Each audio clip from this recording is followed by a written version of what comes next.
I'm like, man, y'all tripping. When y'all can only hear from a certain segment of the population now. Y'all tripping. Man. Hey, but the truth of the matter, they don't want to hear me either, though, Jay. Yeah. Oh, it's that popcorn picking and choosing regardless. I don't care what color you are, even if you are black. Well, I don't want to hear what he got to say, even though he's black. I want to hear this type of blackness. Yeah. I had one person reach out. They were like, man, I'm so glad for what you're speaking right now because it's a lack of. I'm not saying anything that I haven't been saying. Like I have a new message right now. Yeah. Like this stuff, it's like, but it's so, I guess, diametrically opposed to a lot of what they're hearing right now. I was talking to one dude the other day. I said, man, I don't really agree with that whole racial reconciliation kind of talk. Mm-hmm. And he was like, why not? And I said, man, when I first started hearing it, I was like, okay, let me check this out. And I kind of went through some conferences and stuff. But I asked him, he said, do you mind if I ask why? I said, basically, who is the spokesperson for all the races that's going to help us all reconcile? Like, who's the person gonna get and what's the legislation that's gonna go forward that's gonna legislate my heart? What I say, reconciliation have to happen on a person-to-person level. You just can't reconcile a whole race to another whole race, and the language don't even sound right. The language don't even sound right. But you know what's interesting, man? You just said something that's powerful, and I'm gonna show you. The part that's the problem with a lot of people is you actually took the time to think about that whole concept in general, right? You're like, okay, racial reconciliation. Who's going to be the spokesperson? Who's going to do this for each race? And like, people are not thinking that. They just hear a concept and they just run with it. Oh, racial. That sounds powerful. That sounds real. That's what we need. Yeah, we may need some reconciliation.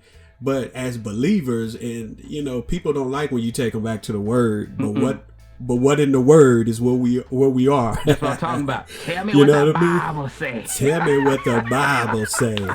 And I mean, it's simple. The word tells us that we ought to be. We have a ministry of reconciliation. We ought to be reconciling people to God first, right? Letting them know that because of Christ, we are now in right standing with God, and from there we can go different places, but a lot of it's going to happen one-on-one. And I love it. You just said, how can one person be the spokesperson that's going to fix everything between this race and that race? That's not going to happen. And the bigger thing I said, man, we need so much inter-race reconciliation. It's easy to just put a tag on something because it's hot right now. You saw something that made you angry and upset and it reminded you of your cousin, but you can put a tag on something. But what about when you was mad at this person?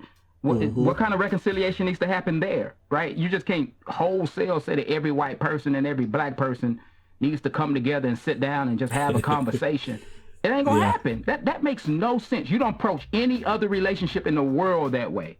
Yeah. And I often say, man, if we start with race, we'll end with race.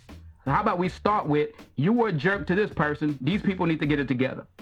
Trying to see how the first century church would reconcile not being like the Jews, not worshiping like the Gentiles, but being a new type of person, like this third race of people, right? Because before the church, it was just Jews and Gentiles. That was a biblical categories. And now we have Jews, we have the Greeks or the Gentiles, and then we have the church, which is this new race. And the Bible tells us we're a new race. And I know some people try to argue over, the Hellenistic Jews and they were arguing over. That's just people, man. But they understood that they were a new man through Christ and what Christ came to do. Yeah. And so, man, we need to really dig up this theology. Your theology needs to inform the way that you live. How you see God informs the way that you live. And that's why we're going right back to God. Who is God? And this is going to inform the way that I live my life. But so many people just want him to be a homeboy that, whenever I get in trouble, I call on his name. I was listening to this dude. All the bullies.